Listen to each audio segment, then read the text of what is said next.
Hi, I'm Andrew Madrigal, and I'm going to do practical exam number 2 for lab 3.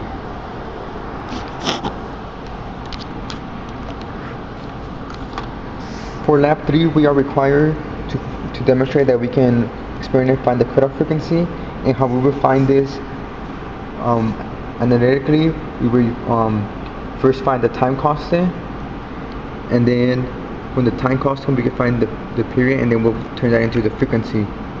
We'll be able to turn it into the cutoff frequency. And how we do that experimentally, right here, as you can see, we have the channel 1 peak to peak voltage, which right now is at 1.96, and for channel 2 right now it's at 1.68 volts.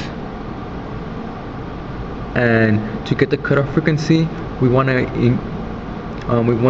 if we do it experimentally, we want to times 0.707 times the 2 volts frequencies that we have from peak to peak, which we will want somewhere around 1.4 volts to get our cutoff frequency.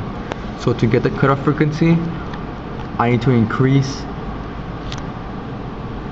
the frequency of the input sine wave.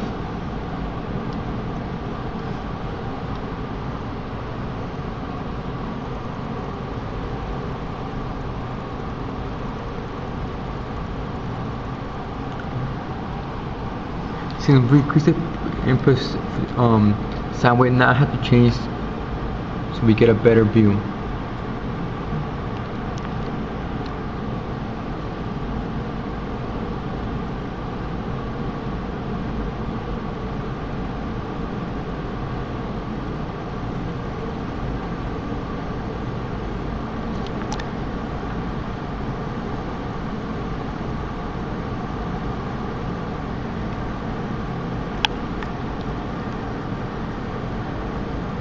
Right now my channel 2 peak to peak voltage is 1.44, and as you can see, the magnitude of my output sine wave decreased, and this is because it's a low pass filter, and that has some attenuation with doesn't let some higher frequencies go through.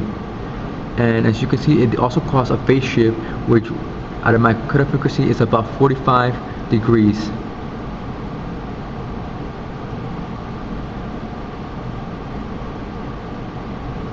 So my input wave through this circuit was attenuated, which is why it was a low pass filter, and the attenuation causes a phase shift and it reduces the magnitude of my sine wave.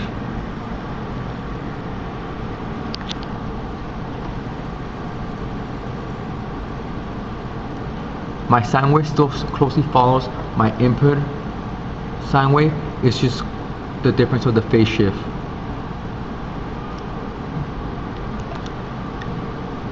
And now to look at the motor. This is the motor now that the attenuation has happened, and right now that it's at my cutoff frequency. Right now it seems to be rotating naturally, which is why we wanted it at the cutoff frequency, because we wanted to reduce some of the fluctuation